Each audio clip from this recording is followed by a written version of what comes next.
இந்த இது போன்ற இந்த மாணவிகள் மீதான இந்த பாலியல் கொடுமை சம்பவங்கள் கல்வி நிறுவனங்களில் வந்து தொடர்ந்து ஒரு அண்மை காலமாக இது அதிகரித்து வருகிறது. இது அரசியல் ரீதியாகவும் இந்த பிரச்சனைகள் வந்து எதிர்க்கட்சிகள் மற்றும் பல்வேறு அமைப்புகள் இவங்க மூலமாக வந்து முன்னிறுத்தப்படுகிறது. இது போன்ற நிகழ்வுகளை தவிர்ப்பதற்கு அந்த மாணவிகளுக்கு இந்த விழிப்புணர்வு ஏற்படுத்துவதற்கு அது என்ன செய்ய வேண்டும்? ஒரு மூத்த அரசியல் விமர்சகரா, ஒரு சமூகத்தில் முக்கியமான ஒரு கருத்தியல் ஒரு கல்வியாளரே சொல்லுங்க, என்ன பண்ணலாம்?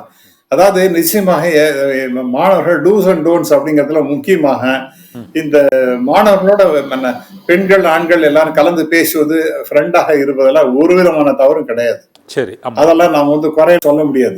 ஏனென்றால் இன்னைக்கு இருக்கக்கூடிய நிலைமையில பல விஷயங்களை ஒருத்தர் பரிமாறிக்கொள்வது, இன்ஃபர்மேஷன்ஸ் எல்லாம் ரொம்ப அவசியம். நம்மளுடைய டவுட்ஸ் எல்லாம் கிளாரிஃபை பண்ணிக்கிறது யார் மூலமாக வேணாலும் இருக்கலாம்.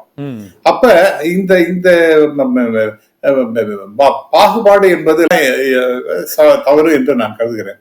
அதே சமயத்துல நான் முன்னாடி சொன்னது போல, கிளாசிக் எக்ஸாம்பிள் நம்ம மெட்ராஸ் கிறிஸ்டியன் காலேஜ், அங்க இவ்வளவு ரொம்ப மிகப்பெரிய வளாகம். ஐஐடி எடுத்தங்க நீங்க தமிழ்நாடுல, ஹார்ட் ஆஃப் த சிட்டி, அங்கெல்லாம் நீங்க தனியெல்லாம் போவது என்பது உங்களுடைய சேஃப்டி அண்ட் செக்யூரிட்டிக்கு ரொம்ப இடைஞ்சலா இருக்கும்.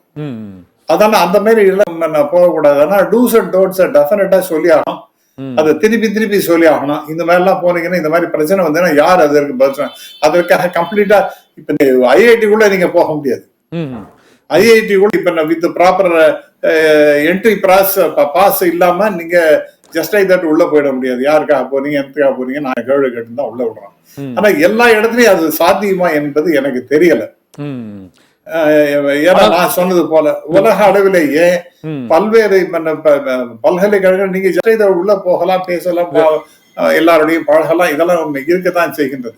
இன்னொன்று, இது போன்ற குற்றச்செயல்கள் இந்த சமூக வலைத்தளங்கள் மற்றும் அந்த அதிக அளவிலான இந்த சமூக வலைத்தள பயன்பாடு மற்றும் இந்த செல்போன் யூசேஜ், இதில் வர தகவல்கள், இதில் வர செய்திகள், அது வந்து அவங்கள இன்ஃப்ளூயன்ஸ் பண்றதாகவும் அதை குறைக்கணும்னு ஒரு ஆலோசனை சொல்றாங்க சார். அது சாத்தியமா சார் இன்னைக்கு?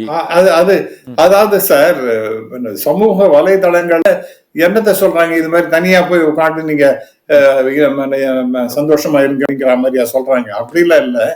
அந்த மாதிரி சொன்னாங்கன்னா அதை நம்ம கம்ப்ளீட்டா பிறந்தோம்னா, அதான் தெரியாத மாணவர்கள் கிடையாது, அவங்களும் அட் த சேம் டைம் தெரியாதனமாக போய் ஏதோ பேசுறோம்னு சொல்லிட்டு தான் நம்ம இங்கே ஒரு இடத்துல போய் ஒரு தனிமையான இடத்துல போய் பேசுறோம்னு சொல்லி போகும்போது அது அவங்களுக்கு பெரிய இளைஞர் உண்டாது. என்னதான் ஒரு மாணவன் கூட இருந்தாலும் கூட அவனை அடிச்சு 4 பேரை அடிச்சு போட்டாங்கன்னா அவனால என்ன பண்ண முடியும்?